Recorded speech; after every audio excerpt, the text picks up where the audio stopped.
What's good, everybody? Welcome back to the Bearcat Den. My name is Michael, and today I'm just here with Ashanti today. Hi. And it is my final episode on the Bearcat Den. Which is crazy. Yeah, 30 episodes later, and now I'm leaving my child. Your child? Yes, behind. But we'll get to that at the end of the episode. But let's jump right into it. So we are going to kick off with the Knicks and the Celtics. NBA final It's not playoffs. There you go. The Knicks absolutely got their asses smacked last night, but it's okay. We are still up 3-2 in the series, and they come back Friday at the Garden, and hopefully they can close out at home. And preferably, I would prefer it that way because it's at home. MSG is going to be insane, and the atmosphere. It's going to be chaotic to a point where they're going to have to shut down the streets again, like in game 4. But yeah, I think that if the Knicks pull this off, they can. If they could close us out, I think we'll put up a good fight against the Pacers. What are your thoughts? My predictions are coming true. The game 7? Of the game 7. Yeah. I called it. I told you, I talked about it last podcast where I was like, I'm not sure that the Knicks are going to be able to close it out as everybody was hoping they would, which clearly is being shown now because now the series is 3-2, and the Celtics beat the Knicks without their star player, which is Jason Tatum, because he's out for an Achilles. He said he's supposed to be out for all of the first half of next season, unless he pulls something and comes back earlier. But I definitely say yesterday's game was proven that the Celtics are strong without Jason Tatum, and like the score was 127 to 102, and I know it was tied going into halftime. Them coming to New York on Friday, yet again, I am staying home, especially since we got Subway Series on Friday too. I need to keep my ass home. I am not doing this. I choose happiness, peace, and everything up and above. If you see me in Billy's, you're lucky I even made an appearance, pretty much. But overall, I think what happened in this game is that Brunson he started showing off, if this makes sense. Yeah. Like, he was kind of ball hogging, which he doesn't usually do sometimes, but there is times when he tries to show out more than he needs to, and this is a game. The 2 lost games, I feel like this is what happened. You see the Knicks are not, they were in together, but then you can also see that ball wasn't getting passed as much as it was in previous games. Like, definitely the environment caused it. Like, right, they went back to Boston for only 2 games, right? Yeah. So they were here, then they left. So now we're coming back. And game 7, if game 7 happens, hopefully it doesn't.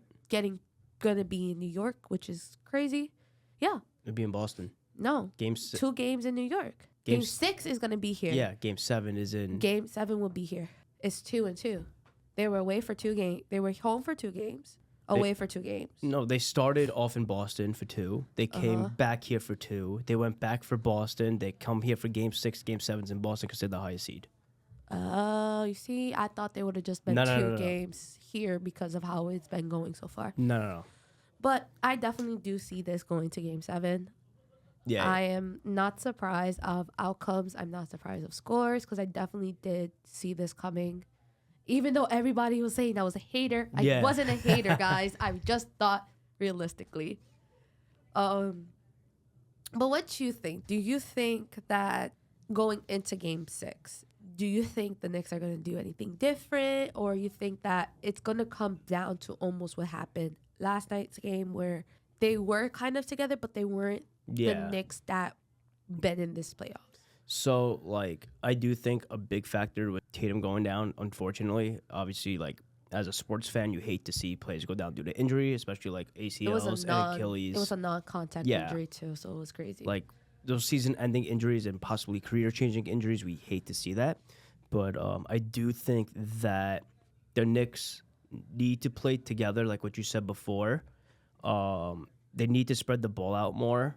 And like what you said before, Brunson was being like a ball hog and like showing off. I've been saying it since the beginning of the playoff run that when Brunson does too much, they end up losing.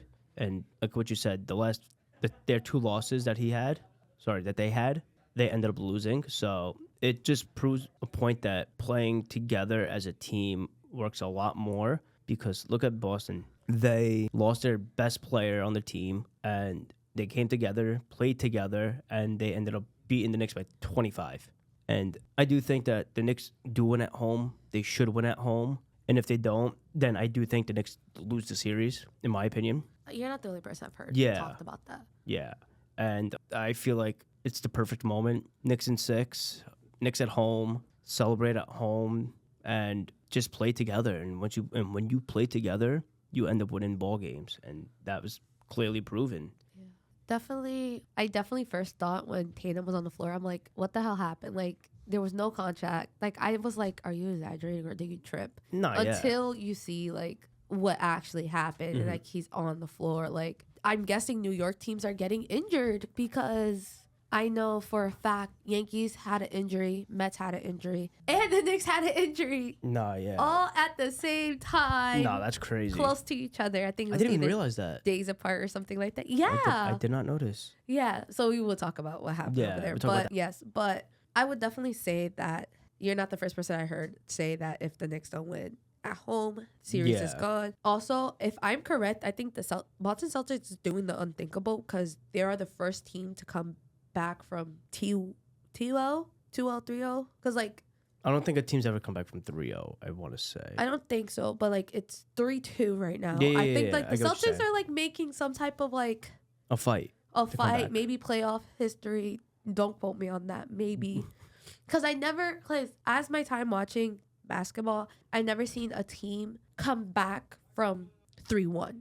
If that makes sense. I've always seen it be like 4-1 and call it a day. Like how the current seeds are now. Like the Pistons moved on, and who was the other team that moved on? The Mavs. There you go. Okay. So they won 4-1. Pistons won 4-1. So the only teams right now that What year was this? This is now. Oh, okay. This is now. So the only teams that are in this is Oklahoma Thunder. They're 3-2. They're 3-2, and we're also 3-2. Yeah. So you can see that there's getting some fights in the conference semifinals. Yeah, exactly. Let's just hope that on Friday they either pulls through, or when comes Game 7, I know you don't want it to be Game 7. No. I feel like when comes Game 7, that, I have faith in them, but I also, yet again, this goes back into what I said last week. You can't outthink the current champs, which is Boston Celtics. No, I completely agree. But now shifting over to Subway Series, since that is around the corner. It starts Friday. Yes, starts Friday through Sunday. I will definitely be at Sunday's game. I might make an appearance in Billy's. I might choose my house, because, guys, 2 New York teams playing at the same time on Friday. I choose life. You see those memes going around that's turning into Gotham City? It's going to, especially with the Mets and the Yankees. Last Subway Series, the Mets swept the Yankees 4-0. Don't think that's going to happen this time, but I do think it's going to happen this time. I mean, listen. Or I think it's going to be a better fight. Yes, I do agree. But yet again, here I'm ready to hear every Yankee fan say, it's because our roster is injured. You guys don't have Garrett Cole. You guys don't have Cabrera. Guys, that injury was crazy. Like his whole foot was like sideways. Like he got injured, and I was just like, I feel my heart goes out for him, because he's like that one player that he doesn't care where he's at. If he's playing, he's gonna give his best. Like a pinch runner. If he's in he plays every position. He's basically like your utility guy in a sense, like what besides pitcher IKF was. catcher. Yeah. But yeah, his injury was pretty gruesome. And I believe he's on the 10-day IL, I want to say right now. I don't understand that. I was going to ask you Yeah. this. I don't So understand I that think, because it looks like on photos and like things, it looked broken. Like, it looked like his foot was not in his socket, guys. It looked like it was his right. Gruesome. It was his left foot. And think about when you turn your foot in, like it was like that outward. Yeah. So I think that I didn't read up upon it yet or like read that much into the injury because of like finals and stuff, like assignments that I had to get done. But I do think that the reason why they put him on the 10-day IL is because they have to what I think is that there is no ligament damage and no tendon damage. So if there's what about bone damage? Bone is kind of different because then it kind of goes. I mean, nothing's broken. It's just if it's out of place, they just put it back into place and just rest it for a week and a half, whatever. I have broke an ankle or like sprained an ankle. That does not work. No, yeah, but I don't know. If there's no like ligament damage, then I do think that he should somewhat be fine. But again, I did not read I haven't anything further about the injury because of priorities. I haven't seen anything much talked about what's happening. We know he's placed on 10-day IL. I know MLB Network still does it. They just show that he's on 10-day IL, and usually MLB Network will put the reason why they're out. So I'm guessing it's still... I think it just says ankle, to be honest. I think it's still up in the air about what happened. But, guys... And hold on. And then also, to replace him is Oswald Peraza. Which I'm not shocked at. He's okay. I'm not shocked at. Yeah, he's okay. Like, he played last season. Yeah, he played last season to an extent.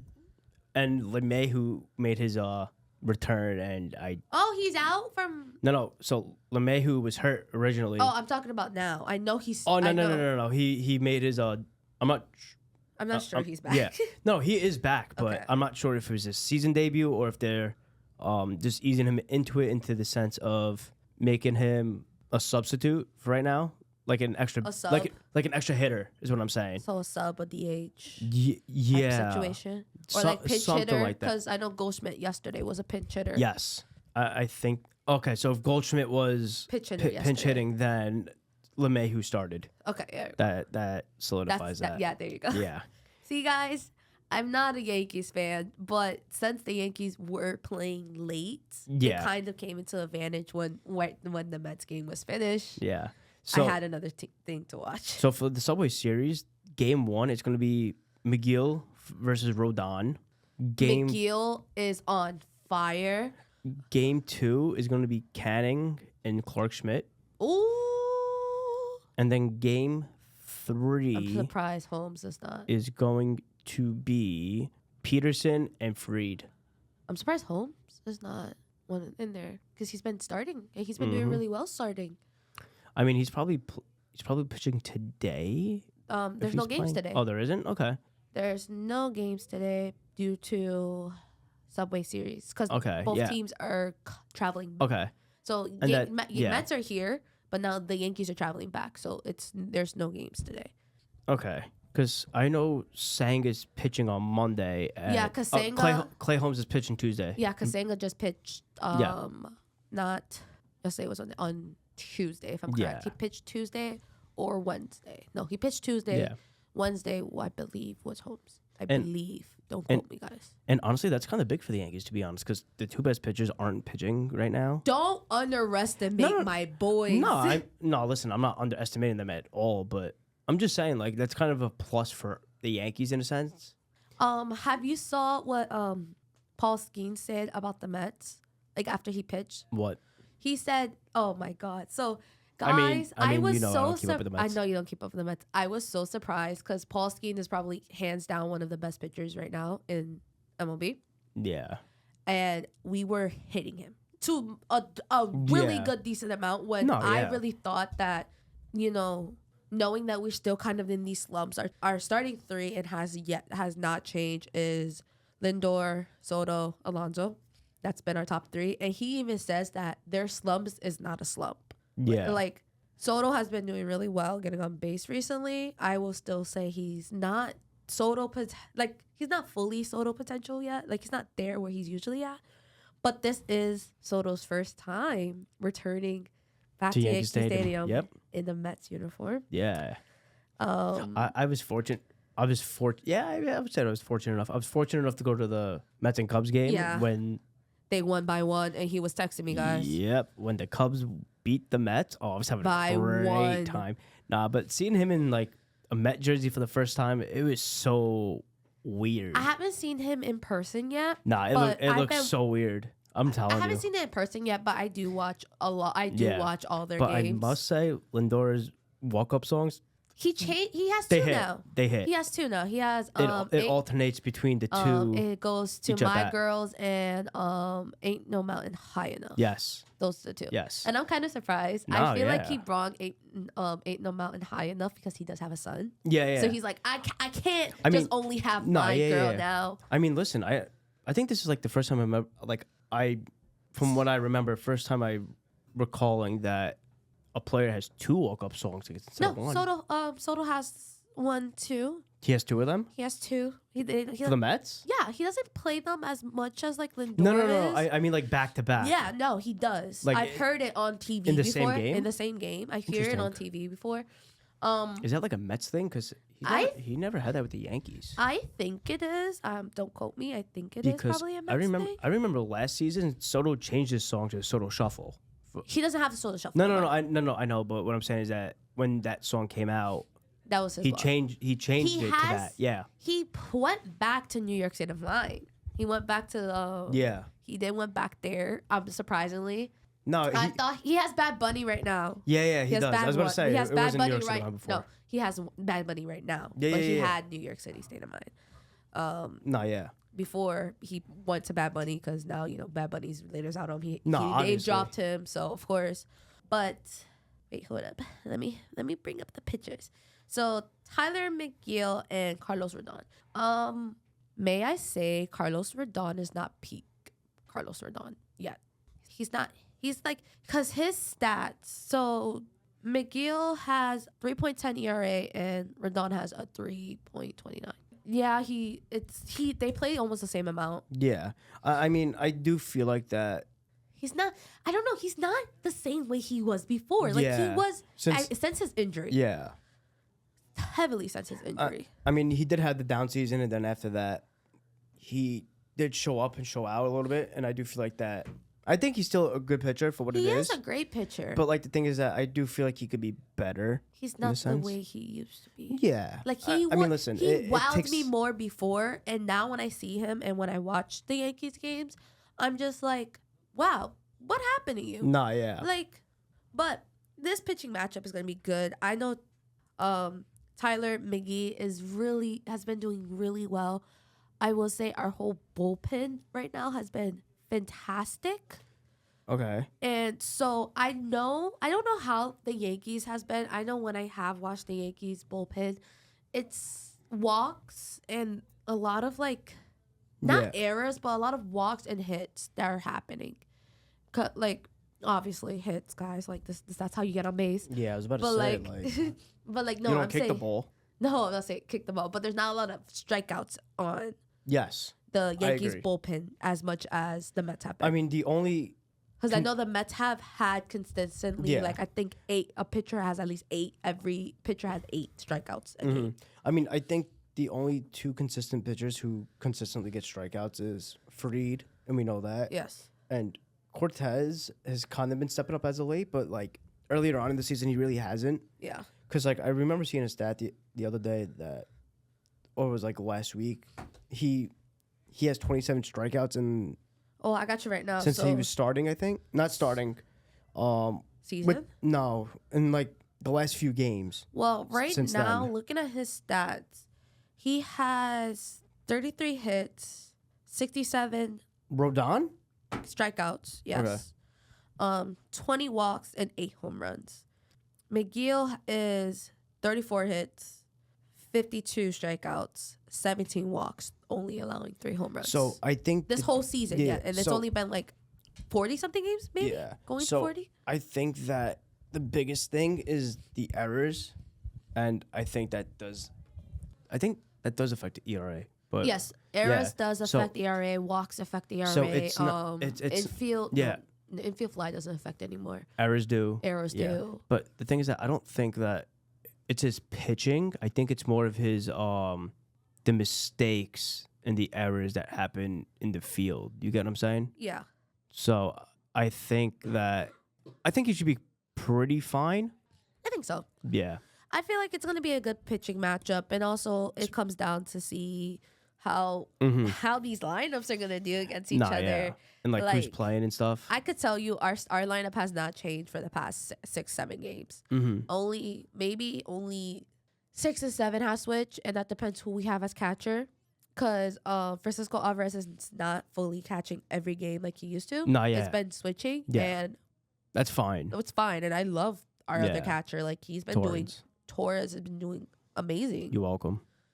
Okay, salty. You're welcome for Torrens. Okay, it's okay. I don't care. I mean, it happens, but Austin Wells has been on fucking fire too. Austin Wells. Let's really talk about him. He's pretty good. Remember, really guys, that I always say I only watch the Yankees game for the catcher. Yeah. It still stays the same way. I have only watched the Yankee games because of these catchers. I mean, listen, your love for Trevino was there. My love for Trevino was so there. Yep. And I'm a Mets fan. I only will watch. I will watch the Yankees for the games for the Trevino. And now with Austin Wells doing as good as he's doing. Yeah. Of course I'm going to watch the Yankees for him and him only. Yeah. I mean, I think Judge is doing all right. All right. 409, first person to get the 4 WAR. We're not talking about. I know, but 15 homers. Okay, 15 homers, but how many times he struck out within getting 15 homers? I mean, his OPS is over 1.4. Let's bring it up right now. Hold up. Let's bring it up right now. His average is it's a 409. 412. Ooh, it went up. 15 home runs, which he's tied in first. Of course. 41 who's in second? Who's in second? That's a good question. Who is in second? It's not Cal Ryler, is it? The guy from the Mariners? He didn't hit home runs when you guys faced. No, he did. He hit one. He hit one when you guys He hit faced one. He hit a 2-run homer. Yes. Also, guys, the Mets and Yankees also split series. It was 2-1 on both sides against Schwarber. He's tied with. He's tied with Schwarber. I'm not surprised. Yeah. Not surprised. Cody Bellinger is not doing. I feel like he's in a slump still. He's still in that weird like. He's doing a lot better than what he did in the beginning because he went from a 1.4 average to a 2.6 or a 2.4, something like that. Oh, I have Dominguez. I pulled up the wrong one. I remember that. I pulled up the wrong one. But for Judge, his average is 412, 15 home runs, 41 RBIs, and a 1.279 OPS. Cody Bellinger is strikeouts in the last 7 days. He has 8. Proving my point. I mean, on the season, he has 42 so far. Yes. But also the thing is that guys, you also have to understand, Judge is one of those hitters where it's going to be a home run or a double. I feel like those are that's what I only see him do the most, which is home runs and doubles. And it's more home runs and more leading to strikeouts because of always trying to hit a home run. I mean, and I think that's just based off his swing. Like his swing doesn't adjust. Like when you look at other batters, you see swings adjustments. I mean, to be fair, Pete Alonso does have 39 strikeouts. I know. Don't get me wrong. I know he has strikeouts, but he does come in clutch when we need him to in those games that he does have strikeouts. I mean, listen. And Soto even has strikeouts and might be like he could be 1-3 for a game. Like they show up when they need to show up. Yeah. But I'm saying more like his swing. The way Judge's swing is very much. He doesn't change his swing. It looks like he's always going for a homer in his swings. Compared to compared to Pete Alonso, you could see that switch in his swing a little, where you could see he adjusts to the ball. He adjusts to the ball, and overall, I think. Wait, there's how many games in this Subway Series?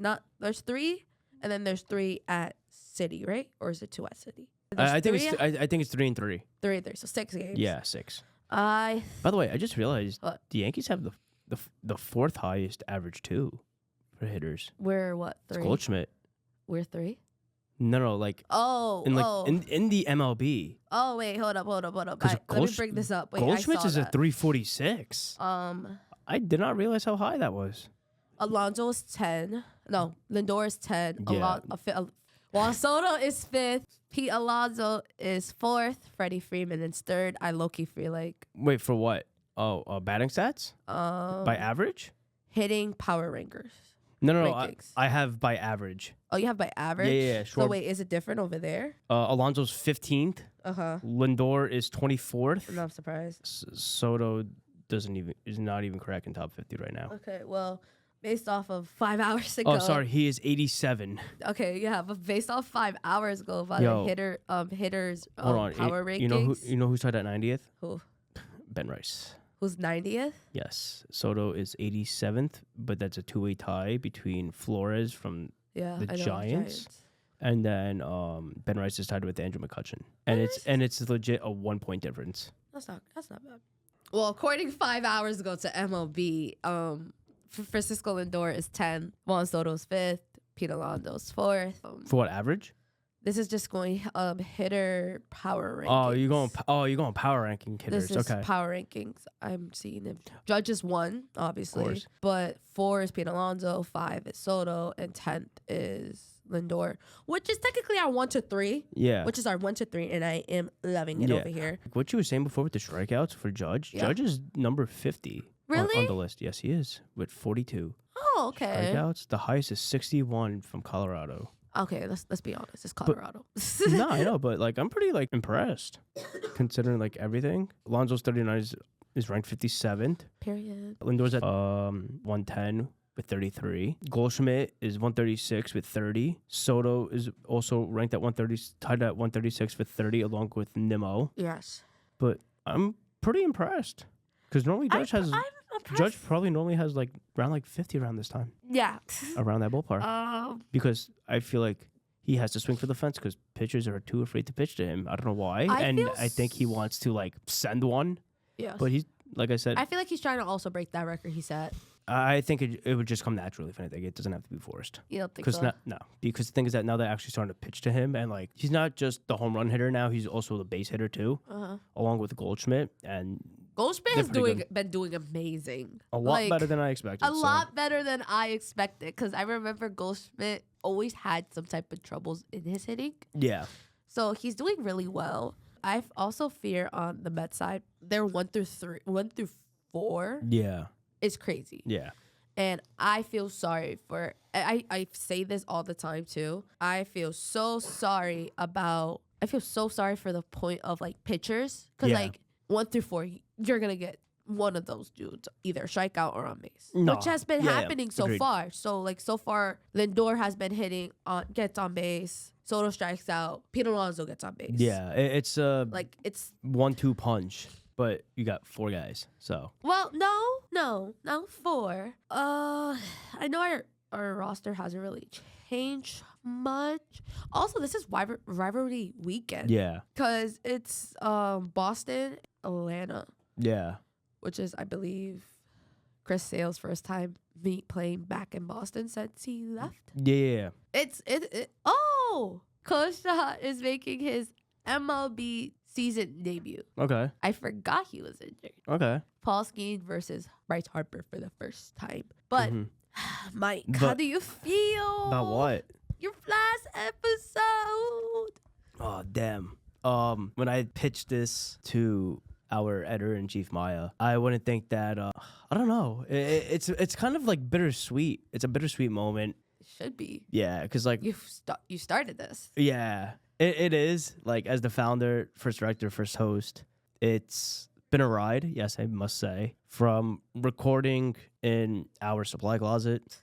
I think I've heard this before. Yeah. Recording from our supply closet with 2 chairs, a bus, and an iPhone using voice memos to now actually sitting in a studio, I would say. It is a studio. Yeah. From WB&B, shout out to them again. I just didn't think that it would be this big within such a short span of time, and I just know that it's just going to get bigger and it's going to be better. Obviously, I'll tune in. I'm definitely going to tune in, considering to check in once in a while.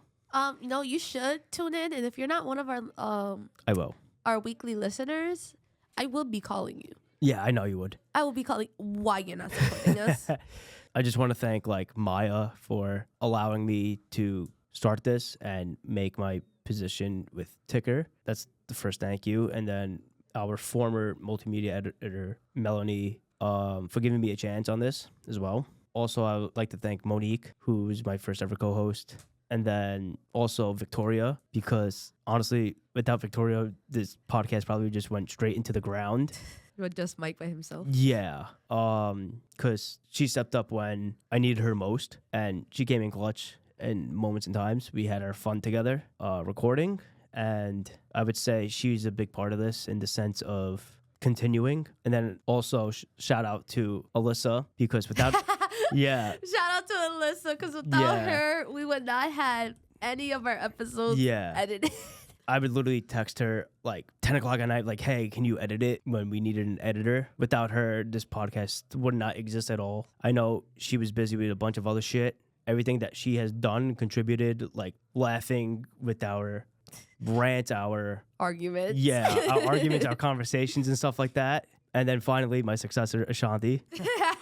That's crazy. My mic just cut out for a split second, but I want to thank you, because without you, we wouldn't be here in this studio. And that I know as my successor, you will continue this podcast and continue the legacy I left behind. And that I know you are going to take this podcast to new heights. And I take care of your baby, I promise. Yes. You're going to take it to new heights. And I know exactly your plans for this podcast. And yes. I believe in you 110%.